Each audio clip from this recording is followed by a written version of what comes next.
रहमानिर्रहीम। अब हम पढ़ेंगे परम्यूटेशन। इससे पहले कम्बिनेशन के बारे में हमने पढ़ा था और एक न्यूमेरिकल क्वेश्चन भी सॉल्व किया था। सबसे पहले परम्यूटेशन भी इज इक्वल टू अरेंजमेंट है, उसमें सिलेक्शन था। You should have to got this point. उसमें सेलेक्ट था और इसमें अरेंजमेंट है, इसमें आपने तरतीब देनी है और इसमें order does matter. If position, rank और sequence matter it is a permutation. देखें, जहाँ सीक्वेंस की बात होगी, जहाँ रैंक की बात होगी, जहाँ पोजीशंस की बात होगी, वहाँ परम्यूटेशन ही होगी। सेलेक्टिंग 3 स्टूडेंट्स, ये परम्यूटेशन नहीं है क्योंकि no order, order does not matter there. First, second, third, yes that is the permutation, order does matter.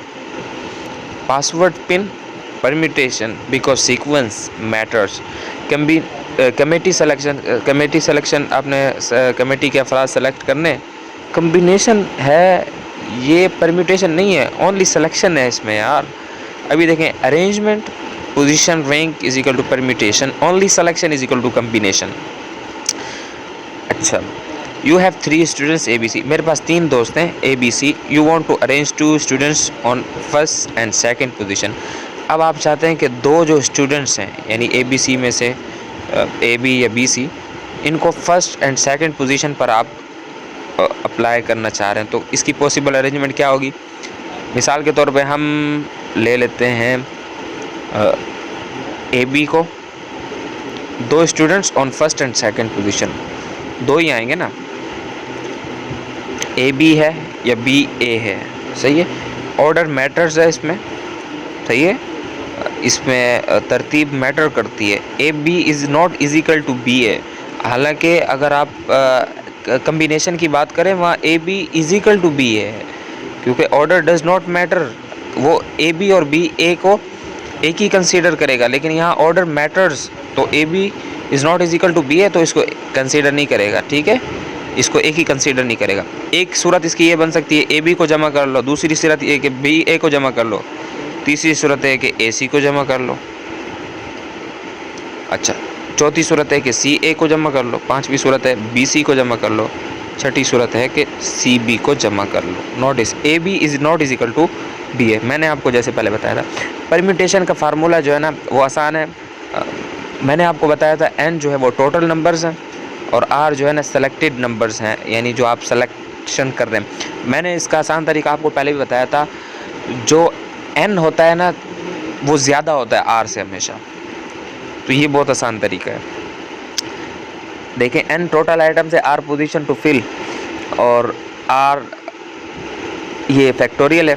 Factorial पहले आपको मैंने बताया था, 5 फैक्टोरियल का मतलब है 5 multiply by 4 multiply by 3 multiply by 2 multiply by 1, और 3 फैक्टोरियल का मतलब है 3 मल्टीप्लाई बाय 2 मल्टीप्लाई बाय 1, यानी रिवर्स की तरफ मल्टीप्लिकेशन होगी। और 0 का फैक्टोरियल 1 होता है, तो ये पहले भी पढ़ा था। अब देखें, हम एक क्वेश्चन सॉल्व करें न्यूमेरिकल गौर से। देखें हमारे पास 5 स्टूडेंट्स हैं।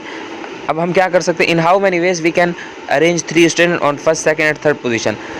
फर्स्ट, सेकंड और थर्ड पोजीशन के अंदर हम 3 स्टूडेंट को बिठाना चाह रहे हैं, तो कितने तरीक़ों से बिठा सकते हैं? कभी हम पहले को तीसरी जगह पे लेके आ जाएंगे, कभी पहले को दूसरी जगह पे, कभी पहले को पहली जगह पे, सही, कभी हम दूसरे के साथ यही 3 काम करेंगे, कभी हम तीसरे के साथ यही 3 काम करेंगे, तो ये इसकी सूरतें बनेंगी।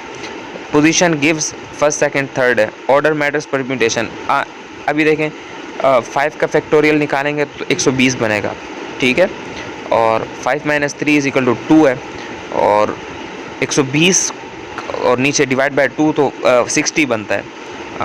ये आसान तरीका है, आप ये तरीका कर सकते हैं, या फिर 2 को 2 से कैंसिल कर दें और बाकी जो बच गया उसको मल्टीप्लाई कर दें। The same answer would come 4 5 = 20 and 20 3 = 60, तो ये आंसर आएगा आपके पास। अच्छा, स्पेशल गोल्डन प्रॉपर्टीज़ हैं।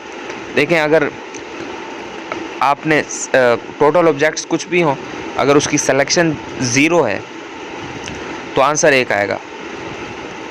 एक ही तरीका हमारे पास है, क्योंकि आपने सिलेक्शन उसको पोजीशन ही नहीं दी, ठीक है, बनाएगा। और अगर उसकी सिलेक्शन जो है ना, सेलेक्टेड पोजीशंस जो है ना, अगर 1 है तो उसका आंसर आएगा टोटल नंबर्स। खाओ यार, बस खाओ यार।